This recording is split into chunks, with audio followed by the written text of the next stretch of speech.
Welcome everyone. Today we have a Dota Underlord top meta Bloodbound build. That's right, we have a Bloodbound Shaman Warlock build. This is the top meta for tier 4 units build as one of the first part of the build. Next few parts we look into other builds that needs the tier 4 items, tier 4 units, because they are buffed mostly with 20 the pool and also the tier 4 rates. So what we're going to look into is the core concept first. The tier 4 units are buffed by rates and also by the pool.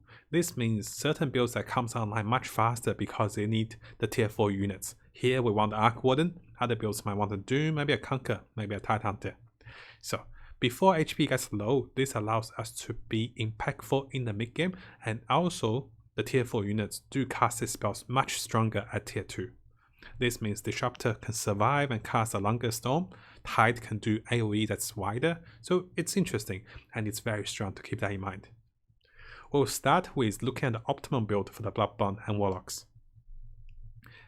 This is one of my Optimum build formation. What we can see is we're currently level 10 out of 10. Yes, this Optimum build wants as many levels as we can.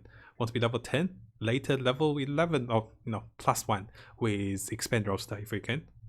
We'll also be looking for those alliance. The scaled means we take less magical damage, also we get 2 of the best stunners, Medusa and Tide. Warlocks come from Mr. Warlock and Disruptor. Primordial is just on the side, a little something to tank first. Shamans and Bloodbound are the crucial ones. Shamans are the passive stunners, also protects Arc Warden passively with 17%. Because whoever hits Arc Warden, which is our core damage dealer, will be procced at 17% to go into a chicken. Now, the damage comes from Bloodbound. How Bloodbound works is that as each of the Bloodbound unit dies, they will give everybody else 125% more attack damage for the rest of the battle. That means if 1 dies is 125, 2 dies is 250, and this multiplies upwards further. So Arc Warden that deals 200 damage all of a sudden hits like 4,000 to 5,000 damage. And that's 2 of those. And on top of that, when Arc Warden have a contract, he can duplicate the contract, and each clone that dies buffs everyone. Now notice that there are other 3 of the items, we do not need them. It's the build maker that came with them. What we want is we want Expand Roster, Summoning Stone, and Big Time Contract. We do not need the Forefront Grace, and we don't need the Dying Dasu because we do heal with Warlock. Let's look at times on what happens when we don't find those things. Because why is that? Because often enough, in the current rate, even at level 10, we get 3% rate. That's not very high. And 3% legendary means we might not find Medusa, we might not find not Disruptor, we might not find Enigma. That's when we use the budget shamans. The budget shaman came from the Shadow Shaman. The budget stunner comes from the Conquer. 2-star Conquer can be easily found. We might go for a 3-star Conquer, but not recommended. We can go for a 3-star Tide or Disruptor, which is much better. Same variation, but here one of the Warlock can also be a carry. For example, if we have 4 Ogres, we use a 3-star Warlock. But if we have 3-star Ogre, we use 4 Warlocks, because you do not find both of them to 3-star. Otherwise, we round off Bloodbound to sacrifice. Yeah, this is the budget setup before we find Medusa and Enigma.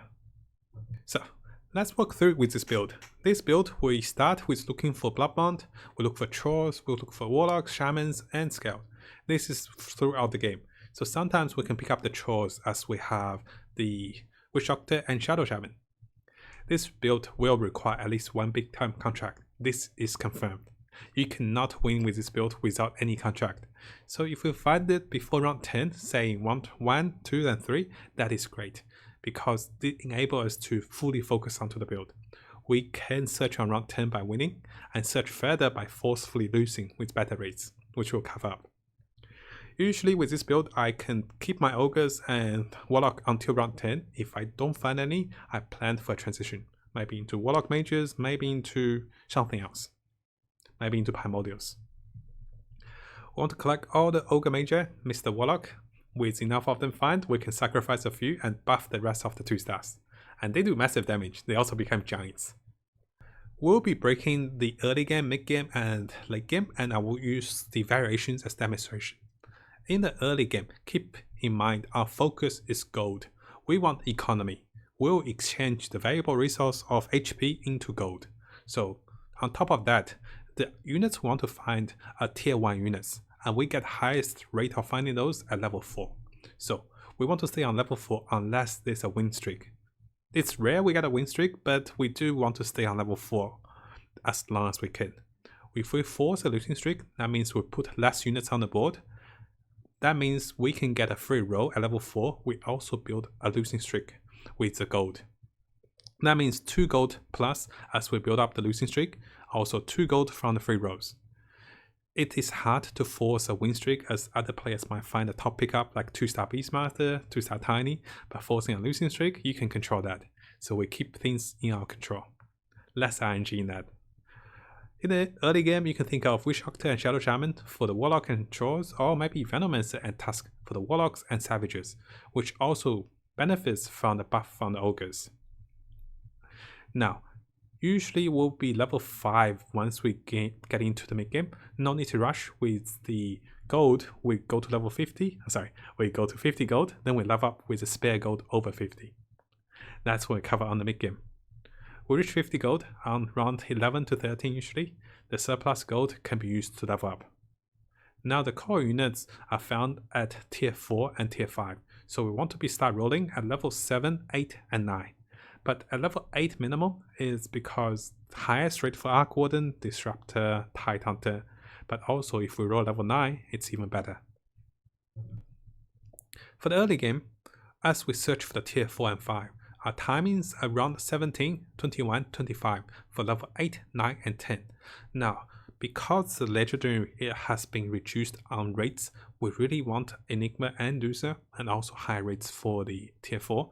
I have tried to go to level 9 around 17. That is correct. It's insanely aggressive, and this allows me to put more Bloodbound units on the board. This means more damage, this means higher chance of Arc Warden and legendaries. Although only 1% though, but it does help.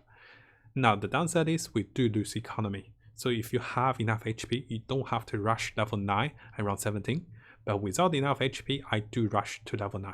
And this has worked for me a few times. I'll post the videos for you guys for this one as well. For the level 9 with round 17. Reaching level 10 is optimal. The thing is, if we don't find enough additional Bloodbound to add to the build, and if not enough are sacrificed, or if we're missing the key piece like Arc Warden or Disruptor, we can be rolling for them at level 9. So the consideration is we always like to level up, because more Bloodbound, more damage. But if we don't have the crucial units, we lose too much HP. The goal is always to preserve HP after round 10. Let's look at late game. Late game, the only thing we need to worry about is positioning, because we're one of the strongest builds I have tested.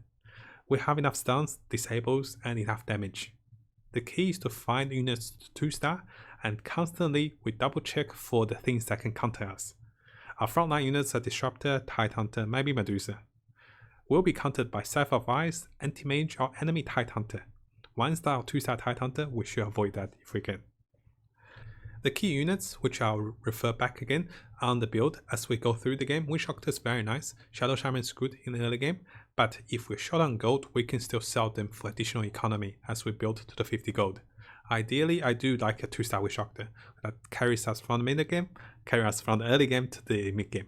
In the late game, I do sell my Trolls for most cases. Disruptor, Arc Warden, Tide Hunter, Medusa, Enigma, those are the ones we find late game, and those are very crucial. I keep every one of them I find, and I try to get all of them to 2-star. Arc Warden, we don't need 3-star Arc Warden unless we only have 1 contract. Let's look at some early game items that's on the spotlight. Embarrassment, we can go with Big Time Contract. I did a double star for Big Time Contract because it's a must-have. Summoning Stone is interesting. Blink Dagger, Brooch for mana, and also Aegis and Helm. Let's look at those items. Embarrassment is key to our success because it means 33 more chances because we get additional item to be selected. This means if we're rolling, we know we can find the round of the highest tier 2 items, but within those tier 2 items, there's like 10 plus of those. Having additional chances is so much more helpful. Next thing is our major damage dealer is Arc Warden. It will be the source of damage and it duplicates with his image. If we have 1 Summoning Stone, it is massive because increase HP also increase attack speed. If you're hitting at 4 or 5,000 attack, More attack speed means you can attack this one and then attack the next one. But if you're too slow on attack, you might not be able to kill things fast enough. Because sometimes it's up to the two arc warden in the corner to be able to kill things fast with like over 10,000 damage at times. Mana gain items. We have some of the best disablers. We have the Tide, Deuce, etc. This is why we want mana gain items, because our units are quite squishy at 2 or 1 star. We want to start the stun and the silence. That means we want to cast fast. We will prioritize our mana gain over the refresher unless we know we're guaranteed to cast first. I have tried refresher on Disruptor. It is great, but the downside is sometimes I just need 1 cast of Disruptor, not 2. So make sure you have faster mana gain before you consider refresher and bracer. But that said, refresher and bracer are super strong in game. We have Tide, Enigma, Disruptor, Medusa to put those out. Lastly, anything that gives attack speed or delays the death of the crucial damage dealer is great. Maybe a 3-star Ogre, maybe a 3-star Warlock. The attack speed can be a Moonshot, can be a Master of Madness, just things you can try out. You can also try other things. Maybe a Scythe of Vice. You put it in the back corner and all of a sudden you protect the backline against assassins. So definitely try those items out as well. We had some questions of how to find big time contract or how to find more of them. We can force them by losing on the PvE rounds. The concept is we receive the loot or the drop rates from 1 round earlier as a punishment for losing the PvE round. But if we know this, we can use the rates that to help us massively in deciding the key timings for finding the tier 2 items. Tier 2 items are Contract and Summoning Stone, which are the game changing items. Let's look at a screenshot of the wiki I found first. So this is the item drops by round. Those are the name of the rounds, those are the round 1 to round 200. Okay, so usually we look at round 50 up to there. We can see that we want tier 2 items. We can look down here, we see that 80% is the best timing to find those. How we're going to do this is we want to win on round 2, 3 and 10, then we want to start losing. If we lose on 15, we don't get 70, we get 80%.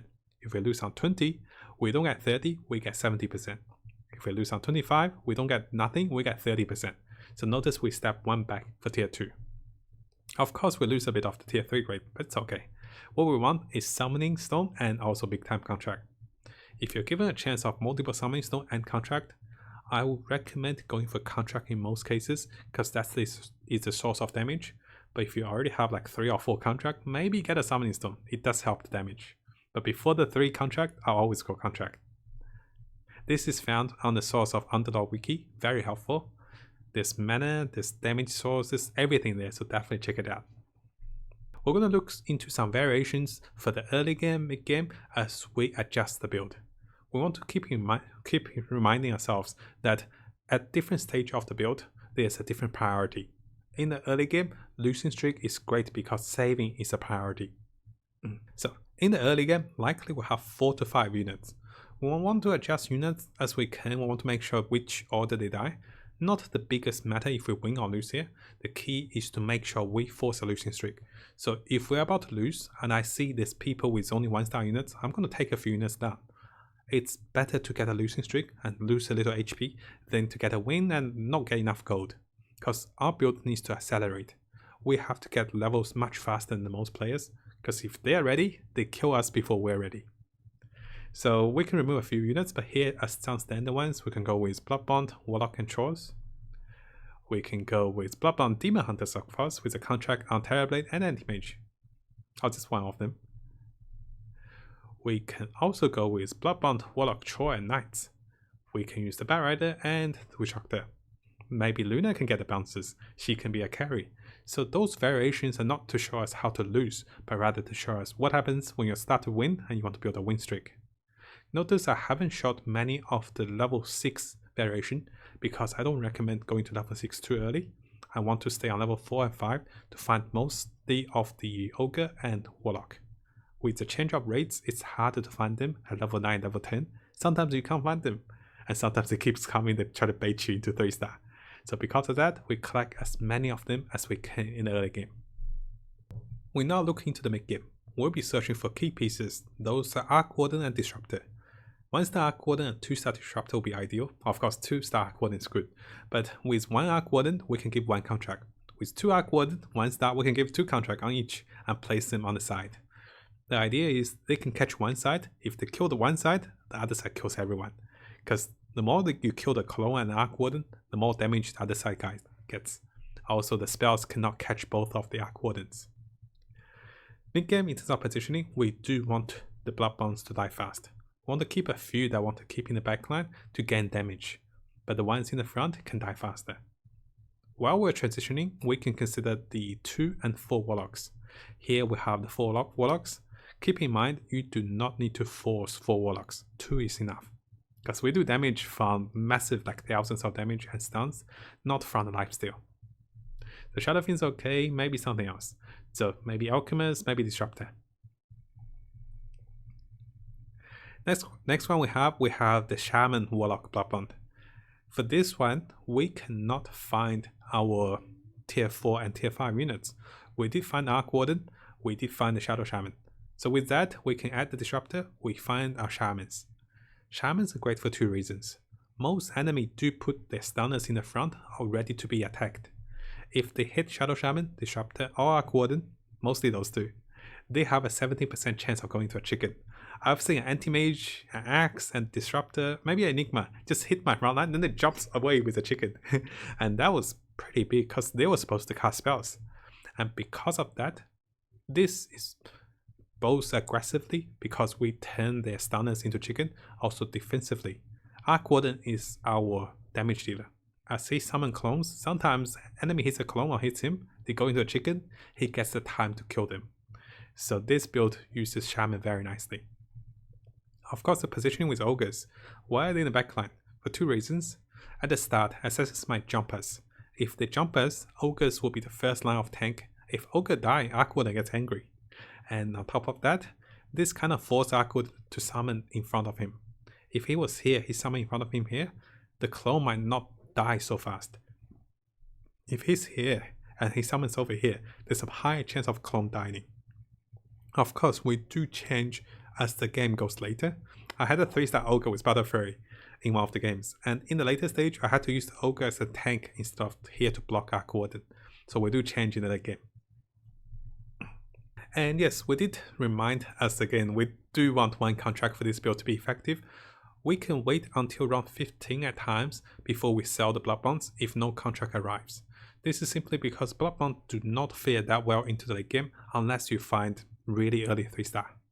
This transition after, if you don't get any Bloodbound contract, you can think of whatever you have most and go with the tier 4s, because likely you'll be super high level and with enough economy. If you start searching for tier 1 to 3 units, you find yourself a little disadvantaged. I was planning to look into the next tier 4 build with Warriors and 4 Warlocks. The downside is, I tried that build and not many Troll Warlocks were found, so I'm still trying to adjust. I'm waiting for the updates of the new raids for the next build. To summarize, this is a beautiful build, because this build has everything we wanted.